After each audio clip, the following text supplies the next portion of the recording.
driving online sales without a basket. We have a reasonably unique kind of business model. You know, we are not a B2C brand, nor are we a B2B brand. We're essentially a B2B2C. You know, we sell our devices through our operator and retail partners. So we are faced with the challenge of how do we sell devices, regardless of channel, when we are not in control of the point of purchase. So hence the title, how do we drive online sales without a basket? And I'd like to talk today about our e-commerce proposition, which is reasonably unique, and it's something that we've developed along with an agency partner of ours called Fuse Pump over the last couple of years. We have Rob, who co-founded Fuse Pump, with us today, who can help out at the end with any questions, should there be any specific technical questions you may have.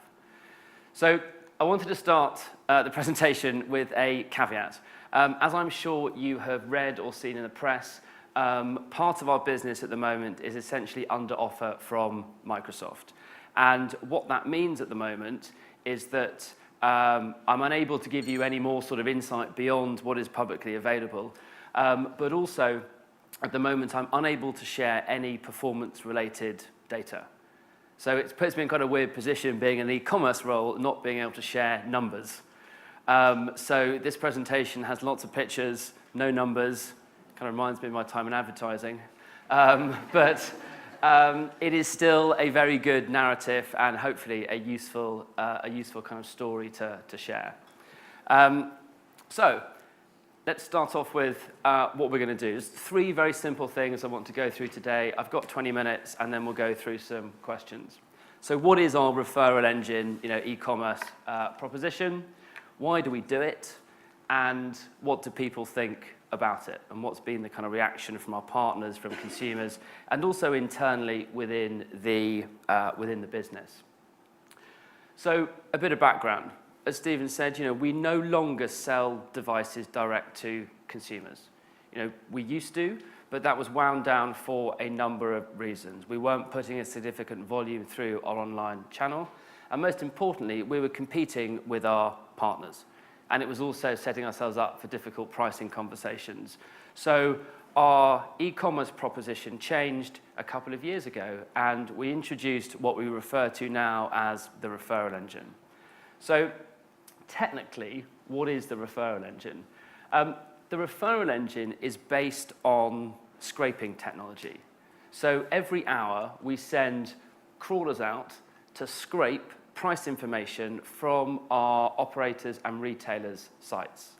And that results in a series of price feeds. And those price feeds can be used in a number of different ways. Now, the main use of the price feeds is on our local websites within the 25 markets where we have this technology live. And the main use of the price feeds is in what we call the offers page. So a consumer can go on to nokia.co.uk, log on, say I'm interested in the 1020, and through the offers page, see the 42 available offers in that market at that particular time, accurate to an hour. So it provides the consumer with fantastic choice. And this is all publicly available data. So if a partner does not range a particular product and it's not displayed, it won't be featured within the feed. So what we then do is we list all of the products and we scrape very specific data. What are the number of minutes? What's the device cost? What are the extra deals that might come with it? Free Xbox, etc. And then we have a buy now call to action for consumers, and that then sends the traffic directly to our operator and retailer sites so that the consumers can complete the purchase. So that's how it works technically. Strategically, think of it as harnessing all of the free traffic that comes to our website and sending it out as qualified online sales leads to our retail partners, but at an offer level. And that's quite powerful because that's quite qualified traffic. It's not just a generic land on a homepage or a Nokia shop page. It's right down the funnel on a specific product, so a consumer is a click away from purchase. So if we look at the rest of our site, not just the offers page, we talk about in Nokia different consumer outcomes. We talk about consumers who want to come to our site to learn more about our devices, and consumers who want to come to our site to buy a device now. And we need to cater for both of those experiences. And we're able to use the price feeds at multiple different stages within the site, whether it's a homepage tile that says, look, there is this particular offer available that might be exclusive with a partner. That click might go directly to a partner, not go through the offers page. We might have it in the product page. So that's the 920 product page in the US, where we have the current lowest price displayed. That then clicks through to the offers page. Or here, this is a comparison tool. So the idea is that we're starting to put price feeds all over the site to start to cater for those consumers that want to understand where they can buy the phone now. And remember, the data and the price feeds are accurate to an hour. And once we get consumers onto the offers page, they're then able to search based on criteria that they might have, how much they want to spend each month, what sort of network they're on, what colored device they're on. So we're giving consumers choice. And the idea is that we're providing this choice on our website rather than relying on them going out to external third parties. And this is objective. Competition law prevents us from over-promoting one partner over another. So we have what we call one-by-one sorting. So if you go on to look at the 1020, you're not going to have to sift through 4 pages of Vodafone offers before you get to other retailers. So it's an objective presentation of what are the best offers in a market at a particular time. So why do we do it? I've talked about how it's done and how it's done kind of technically. I think why we do it. We do it because it strengthens our relationships with our partners. This is about driving sellout of our products through our partners' channels. We're anything but competing with them. We're actually helping them. And what it also enables us to do is it enables us to set up much more data-driven and data-focused conversations with our partners, because we know from the traffic data we have what are the most compelling offers within a particular partner? What are the most relevant price points? Which specific colors is there more kind of interest in? And in building closer relationships with our partners, it also means that we can influence the landing experience of those leads, because that's a crucial thing, right? We're going through all this effort to generate leads to our partners at an offer level, and we want that consumer to land in as ring-fenced an environment as possible. It's unacceptable that if we're sending leads over at an offer level, they can upgrade to a Samsung device within one click. So we need to build strong relationships with our partners so that we can land consumers into a ring-fenced experience to make sure that we are capitalizing or maximizing the opportunity. It also enables us to scale this quite quickly. So my team within Nokia are responsible for deploying and optimizing the referral engine technology within the 25 markets that we are live. And a lot of this is managed centrally in terms of the data collection. And it's a really, really important point to stress, because this proposition and our credibility kind of internally is wholly dependent on the quality of the data. So there is an awful lot of work that happens behind the scenes to check the quality and integrity of the data. Because imagine if we go out on a partner site and we're displaying a 1020 that's on sale for $1. We're going to be in all sorts of trouble. So there is a big sort of support network, both internally and within our agency, to ensure that the data is accurate. And we have 20,000 offers, give or take, in the system at any one time. So that gives you an idea of the scale of kind of data that we're collecting and using for this. And 50 million offers checked every month. So every hour, these prices are being checked. because we need to make sure it's not only objective, but it's as kind of real-time as possible. And the data that we get enables us to get a kind of real-time view on consumer reactions. It is a great proxy to see week on week, day on day, hour on hour what consumer interest is by market for specific devices. So you can start to see here are two growth curves in terms of lead volume from launch, and you can see that they adapt very different behaviors. There's a clear spike in kind of week 2 or 3, and that's when you can delve into the data and look by market, okay, what activity was done, what price drops were supported. So we try and use this data to sort of show cause and effect from marketing activity that we might deploy in the market or actually on one of our 25 local sites. And I think we're starting to talk a lot in the business about the need to move to sort of real-time marketing. And this is just a good example of how the referral engine data enables us to start doing that. The other thing that we're looking to try and do is constantly optimize the use of the price feeds. So the main use is within our website. We've just relaunched our Nokia.com sites globally. So our new HTML5 site is responsive. And what that means is that the content collapses to the size of the device that you are on. But that means we can start to optimize the consumer journey. So if you are on a desktop, you will have a large enough screen to look at the offers page in a reasonable amount of detail. If you're on a tablet, you won't have as much space. You might want to have these larger tiles that are much more visual and you display less offers.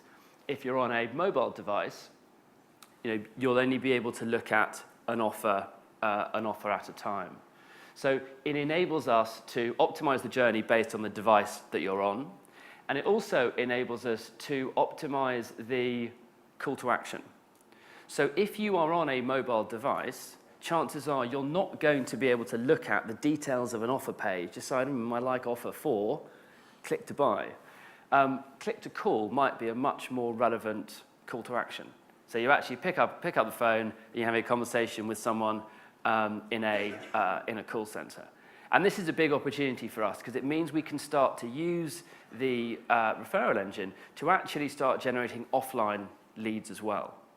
Whether they are telesales, store locator might be another example, another kind of proxy to try and show the sort of online research to offline purchase connection. Another point to make about telesales, and part of the challenge that we have, in a similar way to when we're sending over traffic to our partner sites, we want a ring-fenced experience. We want the same with telesales. If somebody is clicking to call, we want to make sure that the person picking up the phone is aware that this is a call from a potential Nokia customer, even what device or what offer that they have clicked on.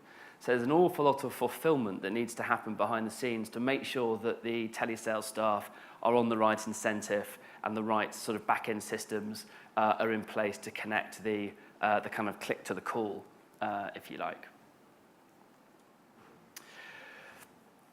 What we tried to do over the last few months is actually start to take the price feeds outside of Nokia.com. So within the business, a lot of people talk about the referral engine. They think about the offers page. And what I'm trying to change behavior. I want people to think about the referral engine as a technical solution that produces a series of price feeds. And the challenge that I want to put to the business is how can we start to use price feeds as marketing tools? We've started to do it quite a lot on our own website, but why can't we take it into other marketing channels? So 2 examples here. On the right, we have a product hub within our Facebook pages. We work with a supplier called Engage Sciences, and within that product hub, we introduce various price feeds. And you can select the criteria. So we might have best offers in a market. They might put in the lowest SIM-free offers. You can set it however you like. You might have generic clicks, so simply where to buy and logos that would land you into a Nokia shop. So you can play around and kind of optimize as you see fit. The example on the left is an example of how we've taken these trackable links that relate to a specific offer and embedded them within a Facebook post. So we know in Italy, when there is a TIM offer promoted for X euros a month and a consumer is interested, they click from the Facebook post, they go directly to the TIM page, and that is counted within our referral engine ecosystem. So we're trying to take it outside of our website and into other marketing channels. CRM is another good example. We have a database of consumers that we can segment to a certain extent. We know the consumers who are in the renewal phase.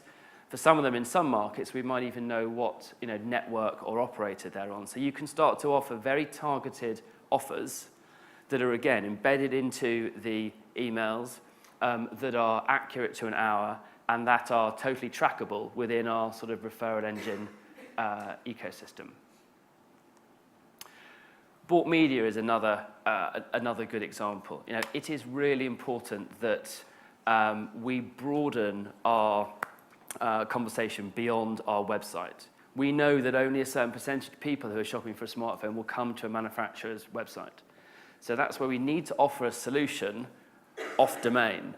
So whether we can work with a retail partner and actually retarget consumers who have looked at the Lumia page on O2 or Vodafone's site. But we need a way where we can serve live price feeds into bought media assets, so consumers don't have to come to our website to do the search. So you've got examples there that promote specific offers, but what we're also working on is sort of dynamic functionality. So you almost have what we refer to as a kind of shop in a banner. So a consumer can actually, when they're on Tech Radar, in the little banner, search through the various Lumia offers, select the right one, click out direct to partners. So it's another way of generating leads from another marketing source. So this is the vision that we're trying to sort of deliver or achieve. We want to use these price feeds as marketing tools, and we want to expand it beyond our own website and start to open up many different channels. And it's worth saying that for a reasonable percentage of our partners, we have sales tags on their order confirmation page. So what that means is any traffic that we send over, when a purchase is made, that sales tag captures that sale. So we can understand what the comparative conversion rates are from different marketing sources. So we can quickly start to see by market, actually bought media that's targeted at these consumers converts at a much higher rate than, say, Facebook leads in a comparable period. So that level of kind of data gives us incredible insight into which marketing channels generate the leads that kind of convert best. So I just wanted to finish with some sort of reactions of how this has gone down since we've sort of implemented this and optimized this over the last couple of years.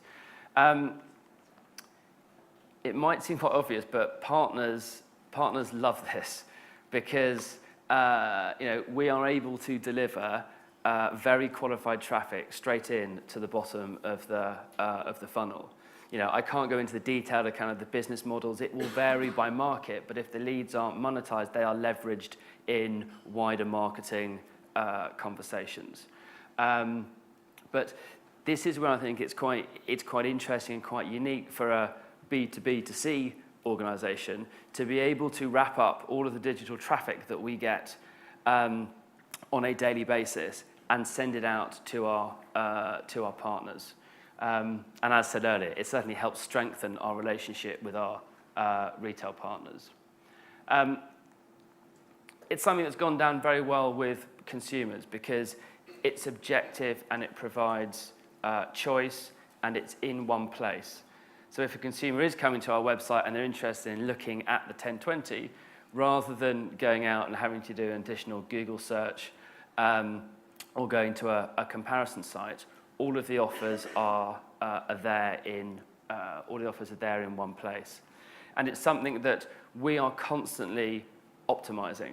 You know, we run endless consumer groups. We A/B test different formats. What we're trying to do within the business is kind of drive this culture of kind of constant optimization. We're always trying to improve the layout, the format, to maximize the lead volume and ultimately the conversion rate. And this is, I think, the most important point, and this is where I wanted to sort of finish the presentation. Internally, this has been a real kind of game changer for us, because the e-commerce team, and by doing this, we've been able to form a sort of bridge between the marketing organization and the sales organization. You know, we are at the moment generating an ecosystem of leads, and we know the device that relates to each click, so we can put a potential value on those leads. It becomes a hypothetical number because it assumes 100% conversion rate, but it ends up being a big number. And that's a big number that we can then sort of throw over the fence to the sales organization to say, look, there's all this potential that is not being converted. And that then prompts them to have better, more direct, more detailed conversations with their operator and retail partners on how we can actually start to increase the conversion rate of the traffic that we are sending over. It's also helped drive a much more data-focused and data-driven culture within the business. We set, within the 25 markets, weekly online sales targets. And we have within our team people who engage every week, every fortnight with markets, deploying optimization plans, constantly trying to use the price feeds in different marketing channels to hit their weekly online sales targets. So it's enabled us to have much more data-driven conversations internally and also with our partners. And I think, importantly, it's helped us internally strengthen the relationships with our retail partners, because we are not competing with them as we once did. We are aggressively trying to help them drive sell-out of our devices through their channel. And as we said at the beginning, it's quite a unique, frustrating at times, situation where we don't control the point of purchase. But it's a way that it's a way that we, within the business, try and drive the kind of online sales without actually being in control of the point of purchase or the basket itself.